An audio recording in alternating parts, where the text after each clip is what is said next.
From Hollywood, it's time now for...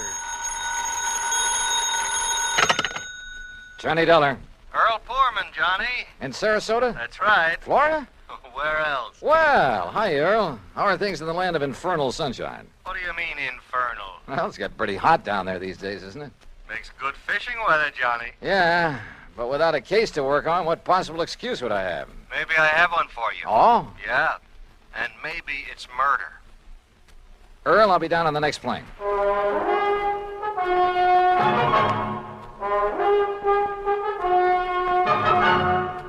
Bob Bailey in the exciting adventures of the man with the action-packed expense account, America's fabulous freelance insurance investigator. Yours truly, Johnny Dollar.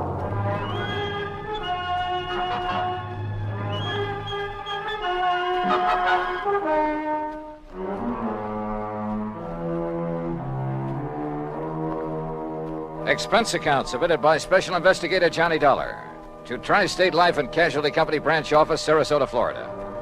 Following is an account of expenses incurred during my investigation of the Parley Barron matter.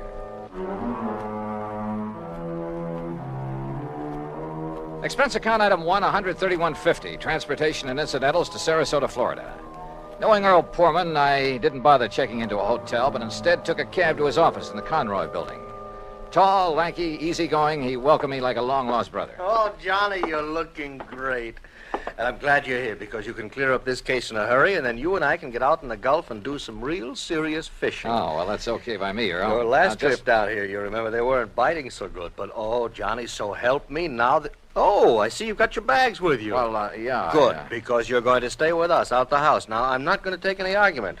I told that old battle axe I'm married to hang out an extra towel for you. How is Mike? Oh, she's great, just great.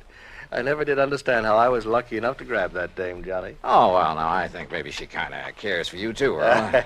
Now, about why women show funny taste sometimes. Hey, maybe the old horse will go fishing with us. Mike? Yeah. Anything over 10 pounds would pull her right out of the boat. Oh, but now, what kind of a problem? She's been getting pretty good with a rod and reel. Look, will you? This fishing talk is just making my mouth water. First, we'd better discuss... Yes, I know. Once I get started on fishing... I know. All right, now. Let's get down to cases, huh?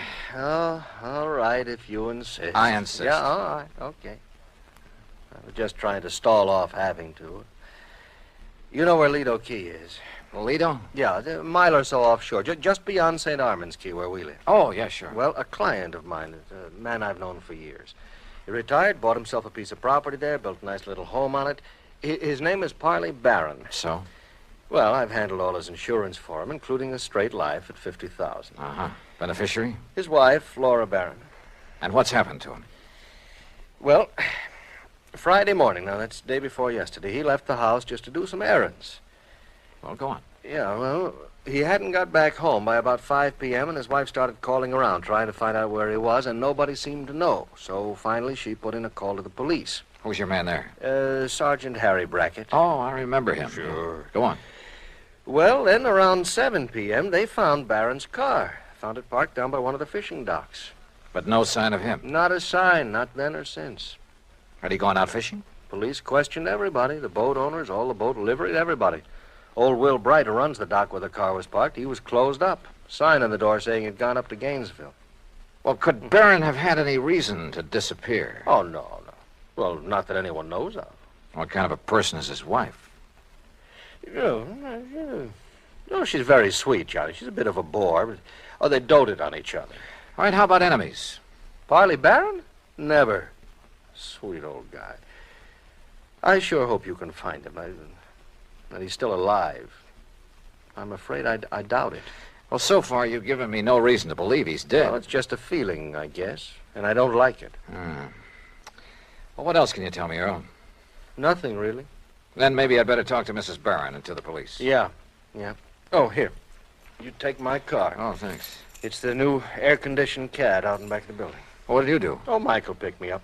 Now, we'll see you at the house for dinner, huh? Well, that may depend on what I find out in the meantime. Whenever you're ready, there's food and there's a bed waiting for you, and I hope you... Well, I just hope you find Parley Barron. Pretty good friend of yours, isn't he? Oh, yeah, Johnny. He was. Earl seemed so sure that Barron was dead. I was pretty down in the mouth about it. But I wondered, did he know something about the old man that he hadn't told me? That didn't seem like Earl. He gave me the Barron's address on Lido Key, and I drove out there. Laura Barron was a fragile, gray-haired little old lady wearing steel-rimmed spectacles and with almost a sanctimonious air about her. She sat primly, properly straight in her chair as we talked, a Bible in her hand. Then Mr. Earl Poorman has told you as much as any of us knows, Mr. Dollar. I see. But even the smallest bit of information may hold the key to finding your husband. Only prayer can help us now, Mr. Dollar, or help him if he's gone to the great beyond. Well, tell me, how was he dressed on Friday morning when you last saw him? As you see him in the picture there on the table in old gray pants and a rather tattered sport shirt and that old straw hat. That shirt is blue? Yes. He was so happy the day that picture was taken. He just finished making an addition to our dock with his own 2 hands. He was so proud. Now... Yes, I'm sorry. He'd hoped to get his own little boat, too, for fishing. He loved to fish so. Yes, well, tell me, please, do you know of anyone who might have wanted to harm your husband? Oh, dear, no, Mr. Dollar. And you'd had no argument or disagreement with him before he left here that morning, huh? We had no disagreement even about little things in 41 years of blessed marriage. Not even about his work. I see. What did he do before he retired, Mrs. Barron? I had hoped you wouldn't ask that because I've always felt that the good Lord wouldn't approve. Of his work? I'm a very religious woman, Mr. Dollar, and as I say, in 41 years we never questioned one another's thoughts or actions. But... What was your husband's work? I won't say that it was sinful, because he wasn't a sinful man. Parley was a good man, and many times he made it plain that his work helped to save lives, too. And I accepted it because he felt he was doing right. Yeah, well, you still haven't told me, Mrs. Barron. Always deep in my heart. Mr. Dollar. Yes? Have you thought that perhaps it may have been the intercession of divine providence that has taken Parley from us? No. But you must consider it, mustn't you? Because the workings of the power that guides our destinies, our birth and our death... Mrs. Barron... They are sometimes too mysterious for us mortals fully to comprehend, much less question. Well... And so, if my beloved Parley has been taken from us for some divine purpose or for something he might have done unknowing that was not in accord with the supreme will... Mrs. Barron, I'm sorry, but I would like to know what your husband's work was. I know, and perhaps it was my humble mission on earth, the cross I had to bear to guide him away from it, to... chemicals. He was a chemist, Mr. Dollar. Explosives. Explosives? Yes, heaven please forgive me for not having led him into some other Where field. did he work? Tampa, Dufresne Chemical Corporation. Dufresne. Oh, yes, I've heard of it. Explosive things to kill in defiance of the Almighty's purpose, that we love one another. Yeah, but now how long ago was this? He retired in 1951. And since then? Here in Sarasota. Uh-huh. And to keep himself occupied? Oh, this lovely home of ours and his fishing.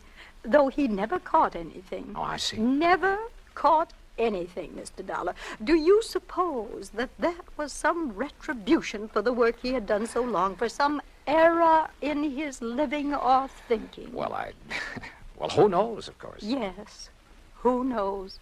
But we should consider it, shouldn't we? Where did he do his fishing? He never told me, but he left here almost every day to try his skill. And always he came home empty-handed. Yeah. Well, thanks, Mrs. Barron. I'm sorry to have had to ask you so many questions. It's all right, Mr. Dollar. My faith will sustain me through this ordeal. I'm sure it will. Thanks again. Here, you must take some of these pamphlets with them. Oh, read them. Any aid to piety of the mind is good for all of us. Yes, well, thanks. The inspired word may help us all. Oh, sure. Thanks.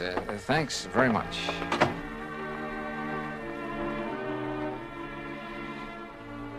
I like to think that on the whole maybe I'm not too religious in the sense of going to church regularly and that sort of thing, but well, at least I try to live a decent sort of life and observe the golden rule and stick to some ideals, but in an atmosphere like that, well, I couldn't help wondering if her husband didn't have good reason for wanting to get away for a while. In any event, I'd got nowhere on the case, so I phoned Sergeant Harry Brackett. That's item 2, 10 cents. But the desk at headquarters said he wouldn't be back until about 6 p.m. And since I really had nothing to go on until I could see him, I dropped in on Earl again. You kidding? Then we'll take the boat, run out into the Gulf, and get some fish for dinner. It's the best time of day. So who was I to refuse? And within the hour, we were fighting the tide through the pass between Lido and Longboat Keys on our way along into the Gulf.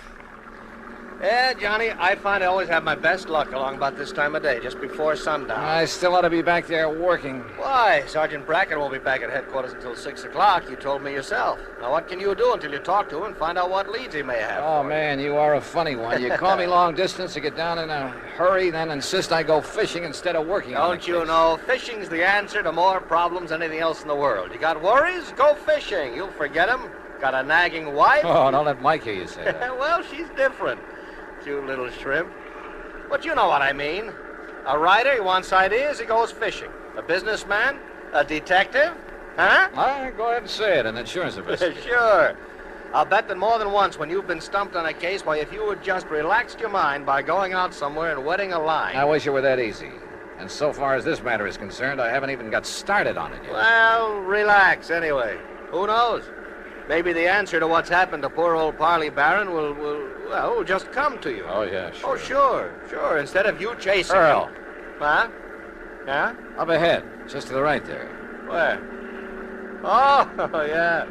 Somebody's old beat-up straw hat. Yeah, and a little further. You know something? The tide will carry that skimmer right smack into the Earl, city pier. look. And if the fellow that lost Look, it knows... further over to the right. Huh? What is that, floating there? I don't know.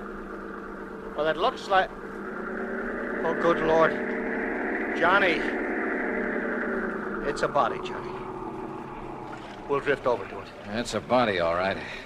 And that straw hat looks exactly like one I saw in a picture this afternoon. Here. I got it. Can you reach him, Johnny? Yeah. Here we go now. Oh, good boy. All right, now let's see. Oh. Is it? Yeah. Are you sure, Earl? Oh, yeah. Yeah, Johnny, it's poor old Parley Barron.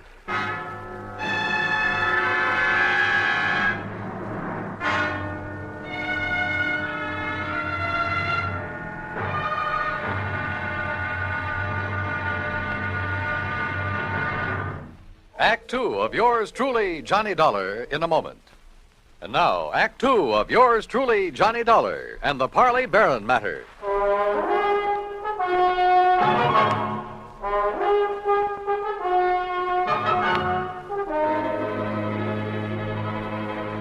Two days' exposure to the elements and the creatures of the sea had made almost unrecognizable a body that Earl Portman and I found floating in the Gulf of Mexico off Sarasota, Florida. But Earl was certain it was the remains of old Parley Barron, who had disappeared 2 days before.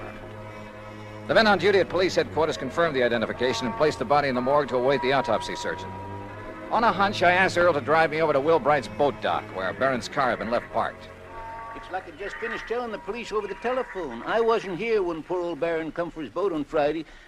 Oh, what a shame, such a nice old man. Where were you, Mr. Bright? I was up to Gainesville picking up some fishing tackle from a wholesaler. Well, then Mr. Barron must have got a boat from someone else that morning. Oh, no, sir. No? Mr. Pullman, no, sir. Why not, Mr. Bright? Oh, he never took out a boat from anybody else but me. His own boat. At least it was the one I kept set aside for him. And that's what kind of puzzled me, Mr. Dollar, is it? That's right. Well, you see, when I come back here Saturday night, his boat was right here at the dock. But it weren't tied up in its usual spot where I always tie it up. Somebody had moved it. Must have. And it weren't my helper, Pete. You know, Johnny, that means he may have taken it out, but whoever did him in returned it. Oh, possibly. Mr. Bright, which one is his boat? Oh, right here, I'll show you. I always give him the same one. Never let nobody else use it. That's why he kept his fishing tackle just laying in it, always ready to use. Here. Yeah, I see. I've heard he wasn't a very good fisherman. No, he never brought in a thing. Of course, maybe he was so soft-hearted he put back everything he caught. Or maybe his daily excursions were just to get away from his wife, Mr. Bright. Now, don't you say nothing against her, mister. Maybe she is a little touched on religion. Sure, she tries a different kind every couple of months. But she's a fine woman, just like he was a fine man. And everybody knows it. Yeah. The whole town is mourning him. Excuse me. What are you looking for, Johnny? Earl, I just noticed something about this tackle lying in the boat. Mm-hmm. Well? Come on. Thanks a lot, Mr. Bright. Like to tell you what I think might have happened? Yeah, maybe later, thanks. Well, what did you find there, Johnny? Earl, did Parley Barron ever go fishing with you? You were good friends. No, he always wanted to go out alone. Yeah, but not to fish. Huh? That tackle box hasn't been moved in months. The paint is still dark under it. What? And that reel, I could hardly turn it. Well, then what? I don't know what. But Barron was using that boat every day for something besides fishing. Any ideas? You know him pretty well, have you? No. Let's get over to headquarters. Earl felt he ought to go back to his office where his wife Mike had promised to pick him up, so I borrowed his car again and went over to headquarters alone. Sergeant Harry Brackett, who was assigned to the case, had returned and was on the phone when I walked in on him. He gets back to town, Mrs. Dana, so please have him call me immediately, will you? Yes, ma'am. Thank you. Yes, sir, Johnny. Yeah, hi, Harry. Yeah, Johnny, I'm sure glad you're here. I got a real mixed-up case on my hands. The Parley Barron matter, huh? Well, you know about it? That's why I came to Sarasota. Earl Portman called me. Have you found out anything? Nothing much, have you? Well, only what's here, the autopsy report. What's in it, Harry? Doc Snowden says that Parley Barron was dead before he was put into the water out there in the Gulf. Oh? No water in the lungs, you see what I mean? It probably means murder. Have you told anybody this? No, not yet. Why not? Well, I don't know. Maybe because I just can't figure anybody in the world would want to kill Parley Barron. Did you talk with Will Bright down at the boat dock? Just before you came in. You know, it sounds like somebody went with Barron in his skiff that morning. Killed him, dumped him over the side, and then brought the boat back alone, doesn't it? Yeah, except for one thing. Pete Marino, a little kid who plays around Bright's dock all the time, he's sort of a self-appointed caretaker when Bright isn't there. What about him? Well, Peter saw Mr. Barron take off in his skiff Friday morning, alone. But he didn't see him come back. Pete went home for lunch. When he got back to the dock, the skiff was in. Uh-huh. Then whoever did it met him out on the water somewhere. Maybe several people, so that one of them could return the skiff. Be taking an awful chance, wouldn't it? How do you mean? Yeah, Doc's in a pretty isolated spot, all right, but the killer showing up in Barron's skiff without the old man along, that's too much of a chance. How else could it be returned? Tied. Tied. Little Pete says that when he got back to the dock, the skiff was there, all right, but not in its usual place.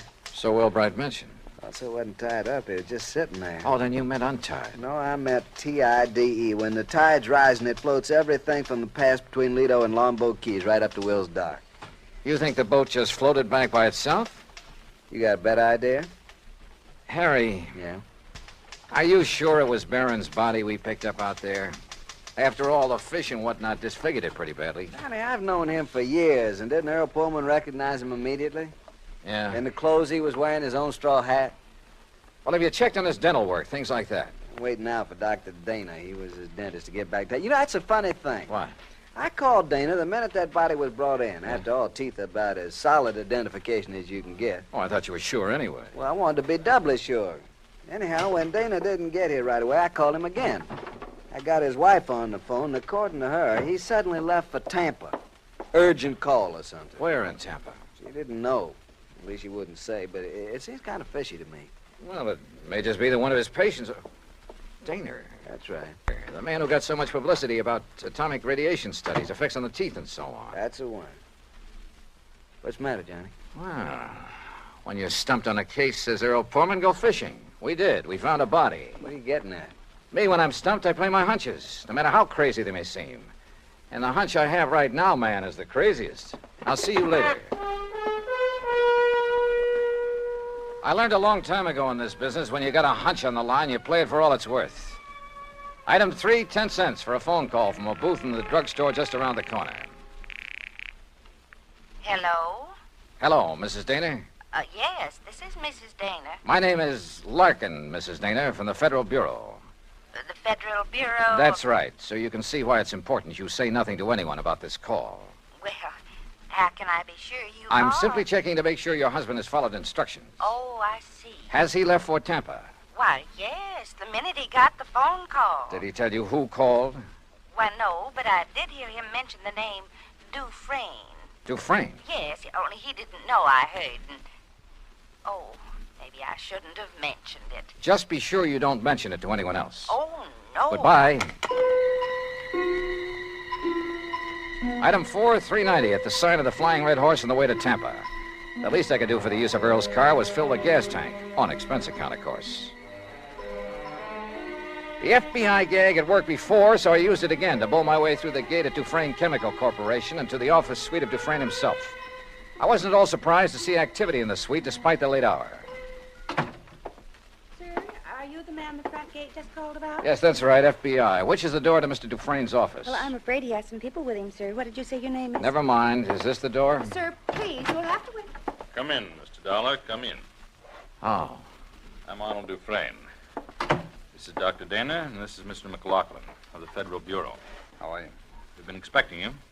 Oh, have you? Sit down, Dollar. I guess this is your show now, McLaughlin. My credentials, Mr. Dollar. First, I suppose I should prefer charges against you for impersonating a member of the Bureau. Yeah, well, I can hardly say that I blame you, though, under the circumstances. Incidentally, our man in Sarasota's had quite a time keeping track of you. You mean there was a tail on me? From the moment you arrived. No kidding. We didn't dare take the chance that you might upset things for us. After all, you've a reputation for being pretty sharp. We should have anticipated that you might be called in on the case, but though we planned things very carefully, we, shall we say, overlooked you. Even as we almost slipped up with Dr. Dana here, who would identify that body. Look, will you please tell me what this is all about? A man named Poorman called you in Hartford and asked that you come here to investigate the disappearance of his old friend and client, Parley Barron, right? Yeah, that's right. Now, where is he? What happened to Barron? Do you know? We do. And we were afraid you might find out and let the, shall we say, cat out of the bag. That is why we were all ready to send for you to come here, but, well, as it turned out, you came all by yourself. Mr. McLaughlin. Parley Barron, by the way, Mr. Dollar, is all right, alive, healthy, and happy. Then that body we picked up? Dressed in his clothes? During the last war, Mr. Barron, as a research chemist, made vitally important contributions to our, or shall we say, national security.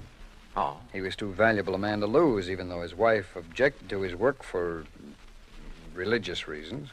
Yeah, I gathered that from talking to her. Or perhaps you even thought she might somehow be implicated in his disappearance. The thought certainly entered my mind. Well, in any event, so that he could continue to have a happy home and at the same time carry on his tremendously important work, we arranged for the little deception that has been going on for some years now. His so-called daily fishing trips. That's right. But each morning in a small hidden cove, I needn't tell you where, he was picked up and brought here to Tampa to carry on his work. Well, I'll be darned. No one was the wiser. Even our, shall we say, competitor nations in atomic and missile research, who were bound to keep tabs on such a man, they knew only that he was working for the Dufresne Chemical Corporation. They did know that, huh? Well, we must suppose so. International espionage is pretty well organized these days. Ah. But now this disappearance, Mr. McLaughlin. Changes in plans for nuclear developments had made it mandatory that he spend some time in, elsewhere. Where? Well, shall we say, somewhere in New Mexico, something like that. So to openly send him there would have indicated to our competitors what these new developments could be. That had to be avoided at any cost. Therefore, the plan for his disappearance was carefully worked out and carried out. Then whose body was it we picked up? Well, some poor, unidentified old derelict who was on his way to Potter's Field. I see. Well, believe me, if the Bureau functions this thoroughly in everything it does... Oh, we try. Well, what about Mrs. Barron? Oh, she'll bear up. We, of course, made sure of that in the beginning. And then when her dear husband does return... When will that be? When his work is finished. And, of course, that'll be too late for our friends across the sea to catch up with us, and we've worked out a completely plausible story to cover his absence. Oh, I'm sure you have. Now, Dr. Dana here will return to Sarasota in the morning. He will confirm identification of the body that was fished from the sea with only sufficient reservation to protect his professional reputation when Parley Barron reappears. All right. Now, when an insurance claim is filed on Barron... Well, I'm sure Mrs. Barron won't file for some time, unless urged to by your friend Poorman. Oh, I can prevent that without telling him anything. That's fine. What's more, with the penchant that some companies have for... shall we say, slow action on claims? Well, don't let them hear you say that. Well, Barron will be back before you need to worry about it. Now, is that okay with you, Mr. Dollar? Shall we say, okay. And once more, I tip my hat to the FBI.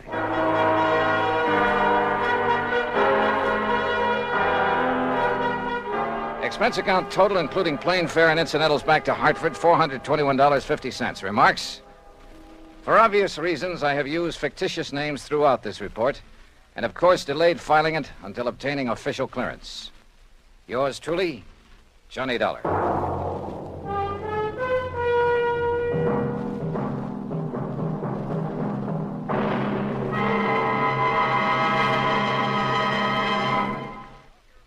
And now here's our star to tell you about next week's story.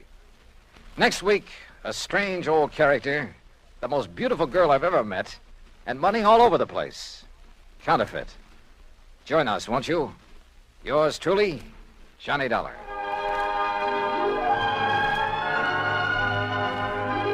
Yours truly, Johnny Dollar, starring Bob Bailey, originates in Hollywood.